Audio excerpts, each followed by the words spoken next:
రేపు AP assembly speaker, deputy speaker ఎన్నిక జరగనుంది. ఇప్పటికే అసెంబ్లీ స్పీకర్గా టీడీపీ సీనియర్ ఎమ్మెల్యే చింతకాయల అయ్యన్న పాత్రుడు తరపున నామినేషన్ దాఖలైంది. అయ్యన్న తరపున కూటమి నేతలు నామినేషన్ సమర్పించారు. ఇక డిప్యూటీ స్పీకర్ ఎవరనే చర్చ నడుస్తోంది. ఈ పదవి కూడా టీడీపీకే దక్కే అవకాశం కనిపిస్తోంది. జనసేనకు ప్రభుత్వ విప్ పదవి ఇస్తారని టాక్ నడుస్తోంది.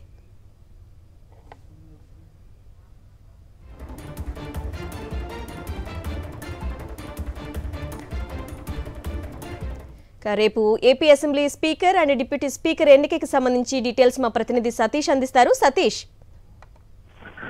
ఆంధ్రప్రదేశ్ శాసనసభ స్పీకర్ కి సంబంధించినటువంటి ఎన్నిక రేపు జరగనుంది. ఇప్పటికే దీనికి సంబంధించిన ప్రకటన వెలువడిన నేపథ్యంలో అధికార పార్టీ నుండి కూటమి తరఫున స్పీకర్ గా అయ్యన్న పాత్రుడు, చింతకాయల Ayyanna Patrudu, Telugu Desam party senior MLA, మాజీ మంత్రి అయ్యన్న పాత్రుడు నామినేషన్ దాఖలు చేశారు. అయ్యన్న పాత్రుడు తరఫున ఈ నామినేషన్ ని ఉప ముఖ్యమంత్రి పవన్ కళ్యాణ్, అదేవిధంగా మంత్రులు నారా లోకేష్, అచ్చెన్నాయుడు, నాదెండ్ల మనోహర్, బీజేపీ నుండి సత్య కుమార్, ఈ మంత్రులంతా కూడా వెళ్లి అయ్యన్న పాత్రుడు, పయ్యావుల కేశవతో పాటుగా వెళ్లి మంత్రులు అయ్యన్న పాత్రుడు తరఫున నామినేషన్ ని దాఖలు చేశారు. రేపు కేవలం స్పీకర్ ఎన్నిక మాత్రమే జరగనుంది.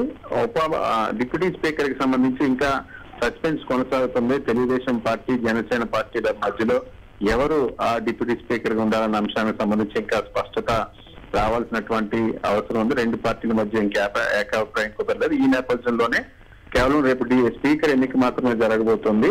స్పీకర్ ఎన్నికకి సంబంధించినటువంటి నామినేషన్ ని అయ్యన్న పాత్రుడు తరఫున దాఖలు చేశారు. అయ్యన్న పాత్రుడు వాస్తవానికి మంత్రి అవుతారని భావించారు. అయ్యన్న పాత్రుడు మంత్రి పదవిని ఆశించారు. కానీ ఈసారి స్పీకర్ గా చంద్రబాబు అవకాశం ఇచ్చారు. గత ప్రభుత్వంలో, వైఎస్ జగన్మోహన్ రెడ్డి ప్రభుత్వంలో స్పీకర్ గా ఉత్తరాంధ్రకు చెందిన బీసీ నాయకుడు తమ్మినేని సీతారాంకి ఇచ్చినటువంటి నేపథ్యంలో ఈసారి తెలుగుదేశం పార్టీ కూడా స్పీకర్ గా బీసీ ఎమ్మెల్యేని పెట్టాల్సినటువంటి అనివార్య పరిస్థితి నెలకొంది. ఈ నేపథ్యంలో అయ్యన్న పాత్రుడికి అవకాశం కల్పించారు. అయ్యన్న పాత్రుడిని రేపు స్పీకర్ గా ఏకగ్రీవంగా ఎన్నుకున్న అనంతరం అయ్యన్న పాత్రుడికి సంబంధించినటువంటి ఎన్నిక రేపు కేవలం స్పీకర్ ఎన్నికకి సంబంధించినటువంటి అంశాలకు సంబంధించిన అంశం కోసం మాత్రమే శాసనసభ సమావేశం అవుతుంది. రేపు స్పీకర్ ఎన్నిక ప్రక్రియ పూర్తయిన తర్వాత శాసనసభ వాయిదా పడుతుందా?